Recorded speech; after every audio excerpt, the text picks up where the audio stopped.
সোনাদিয়া দ্বীপ এখন শুধু পর্যটন কেন্দ্র নয়, এটি এখন প্রাকৃতিক সম্পদের ভাণ্ডার।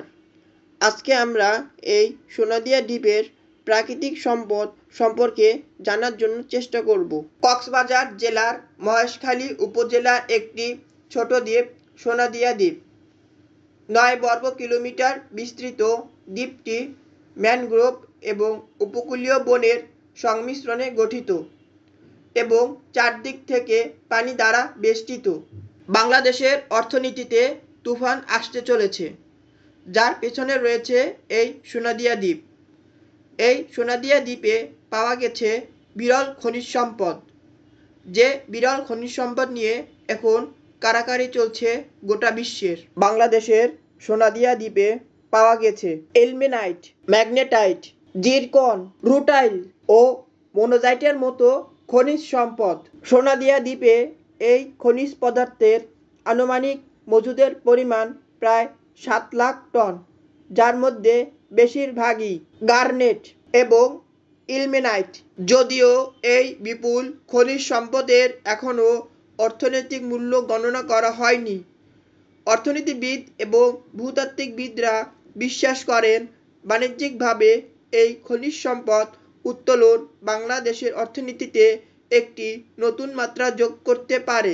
সুইজারল্যান্ডের একটি গবেষণা পত্রিকায় সম্প্রতি সোনাদিয়া দ্বীপ নিয়ে একটি গবেষণা প্রকাশিত হয়েছে। এই গবেষণাটি করেছেন মোহাম্মদ শওকত হোসেন, মোহাম্মদ শাহরিয়ার রহমান, গুলাম তাকি ও মাহফুজা জাহান নামে 4 গবেষক। তারা নিউজিল্যান্ড, অস্ট্রেলিয়া ও জাহাঙ্গীরনগর বিশ্ববিদ্যালয়ের গবেষক। তাদের গবেষণাতেই উঠে এসেছে এই বিরল খনিজ সম্পদের কথা। তারা দ্বীপের বিভিন্ন দিক গবেষণা করেন, যার মধ্যে রয়েছে এই খনিজ সম্পদের মোট পরিমাণ, এই খনিজ সম্পদের সর্বোচ্চ এবং সর্বনিম্ন অর্থনৈতিক মূল্য এবং লুকোনো খনিজ সম্পদের ভূতাত্ত্বিক জরিপ। সাম্প্রতিক বছরগুলিতে স্থানীয় গবেষণা প্রতিষ্ঠান এবং মাঠ পর্যায়ের জরিপ ব্রহ্মপুত্র এবং যমুনা নদীর অঞ্চলে ilmenite, rutile, garnet, zircon, magnetite সহ মূল্যবান খনিজ পদার্থের কথা জানিয়েছে। সোনাদিয়া দ্বীপের বালির নমুনা বিশ্লেষণ করে দেখা গিয়েছে যে সোনাদিয়া দ্বীপের মাটিতে রয়েছে 51.52% garnet, 38.14% ilmenite, 5.74% magnetite, 10.1% zircon, 3.57% রোটাইল, 0.01% monazite. গবেষকরা গবেষণা করে দেখেছেন যে সোনাদিয়ার টিলাগুলোতে ভারী খনিজ পদার্থের ঘনত্ব সমুদ্র সৈকতের অন্যান্য অংশের তুলনায় উল্লেখযোগ্যভাবে বেশি, বিশেষ করে সমুদ্র তীর হইতে দূরবর্তী স্থানে এবং সমুদ্র তীরবর্তী স্থানে। তাদের অনুমান অনুসারে শুধুমাত্র সোনাদিয়া দ্বীপের টিলাগুলোতেই প্রায় 2,76,868 টন গার্নেট রয়েছে। সমুদ্র তীরবর্তী দূরবর্তী অঞ্চলে প্রায় 17,794 টন এবং সমুদ্র তীরবর্তী অঞ্চলে প্রায় 47,324 টন খনিজ সম্পদ মজুদ রয়েছে। সোনাদিয়া দ্বীপের টিলাগুলিতে আনুমানিক 2,15,092 টন ইলমেনাইট মজুদ রয়েছে, যার মধ্যে সমুদ্র তীরবর্তী দূরবর্তী অঞ্চলে 15,016 টন এবং সমুদ্র তীরবর্তী অঞ্চলে 30,487 টন ইলমেনাইট মজুদ রয়েছে।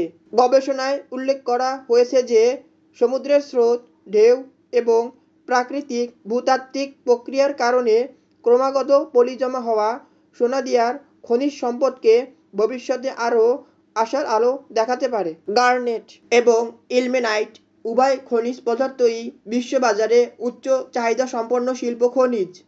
Garnet water jet cutting machine, polish ও স্যান্ডব্লাস্টিংয়ের কাজে ব্যবহার করা হয়।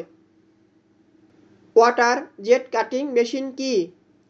ওয়াটার জেট কাটিং মেশিন হলো একটি উচ্চ নির্ভুল কাটিং ডিভাইস, যা উচ্চ চাপের জল ব্যবহার করে দ্রুত এবং দক্ষ পদ্ধতিতে বিভিন্ন উপকরণগুলো কাটতে সাহায্য করে। স্যান্ডব্লাস্টিং কি? এটি কনক্রিট, ধাতু, ইট বা পাথরের মতো পৃষ্ঠগুলি পরিষ্কার করতে ব্যবহার করা হয়। পলিশ কি?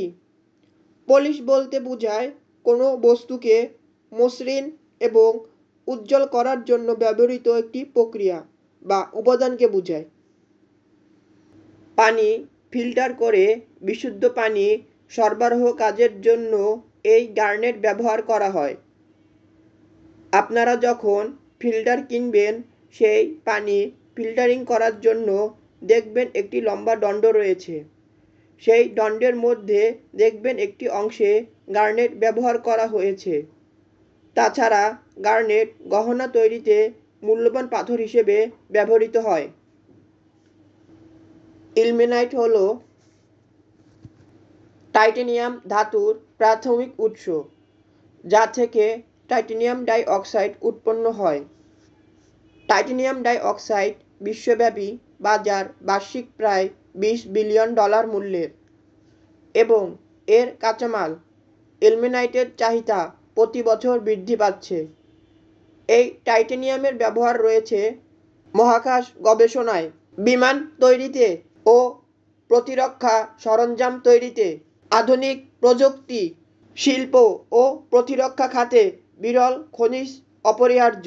আধুনিক প্রযুক্তির প্রায় সব ক্ষেত্রেই খনিজ সম্পদের ব্যবহার রয়েছে, যেমন মোবাইল, কম্পিউটারের হার্ড ড্রাইভ, বৈদ্যুতিক ও হাইব্রিড যানবাহন, টেলিভিশনের এলইডি ডিসপ্লে তৈরিতে ব্যবহার করা হয়। প্রতিরক্ষা ও মহাকাশ প্রযুক্তি, যেমন লেজার, রাডার ও solar system, jet engine, missile system, satellite তৈরিতেও এর ভূমিকা রয়েছে। এছাড়া বায়ু থেকে বিদ্যুৎ উৎপাদনের জন্য টারবাইন তৈরি, সৌর প্যানেল তৈরি, চিকিৎসা ক্ষেত্রে, গাড়ি শিল্প এবং কাঁচ ও সিরামিক শিল্প এইসব খনিজ পদার্থের উপর নির্ভরশীল। তবে এদের উত্তোলন এবং পৃথকীকরণ অত্যন্ত জটিল। জিরকন, সিরামিক, কাঁচ এবং ঢালাইয়ের জন্য উচ্চ তাপ প্রতিরোধ ক্ষমতা প্রদান করে। মোনাজাইট নবায়নযোগ্য শক্তির টারবাইন থেকে শুরু করে ইলেকট্রনিক্স সবকিছু তৈরির জন্য প্রয়োজন এই উপাদানটি। লোহা ও ইস্পাত শিল্পের জন্য ম্যাগনেটাইট অপরিহার্য।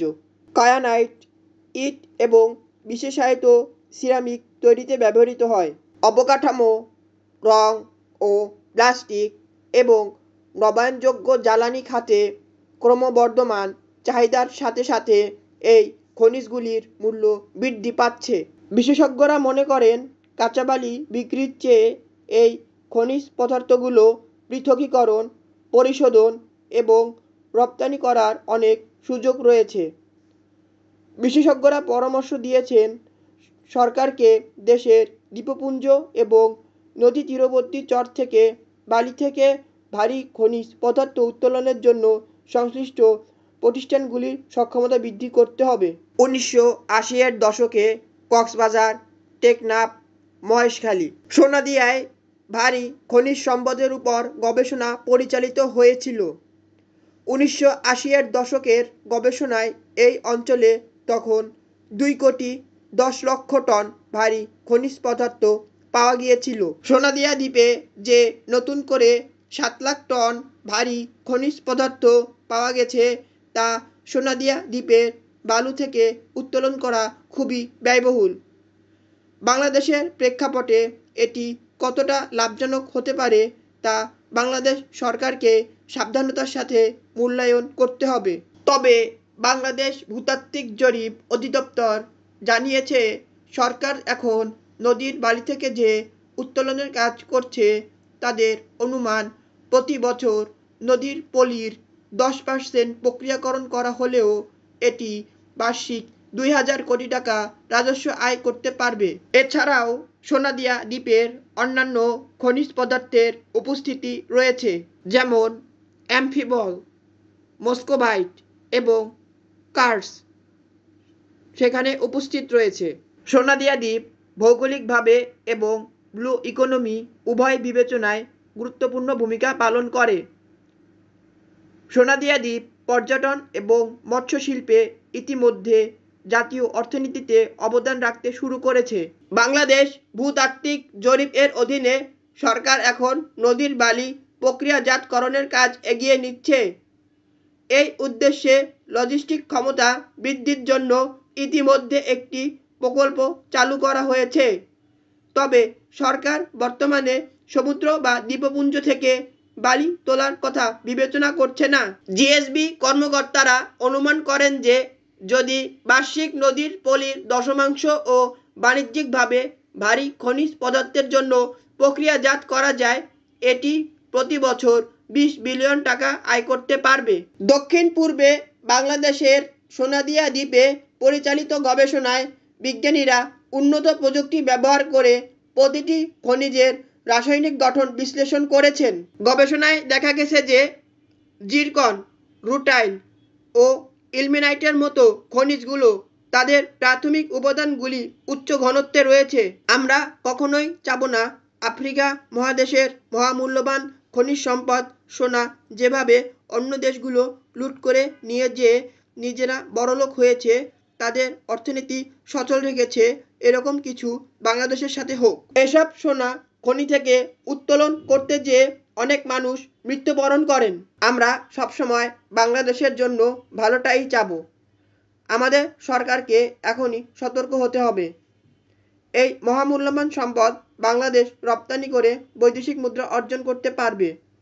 তাছাড়া এসব খনিজ সম্পদ যদি বাংলাদেশ নিজ দেশে সঠিক ব্যবহার করতে পারে, তাহলে বাংলাদেশ সমরাস্ত্র শিল্প, সিরামিক শিল্প, চিকিৎসা ক্ষেত্র সহ আরও অন্যান্য শিল্পে স্বনির্ভর হয়ে উঠতে পারবে। লাইক, সাবস্ক্রাইব, শেয়ার করে আমাদের সাথে থাকবেন।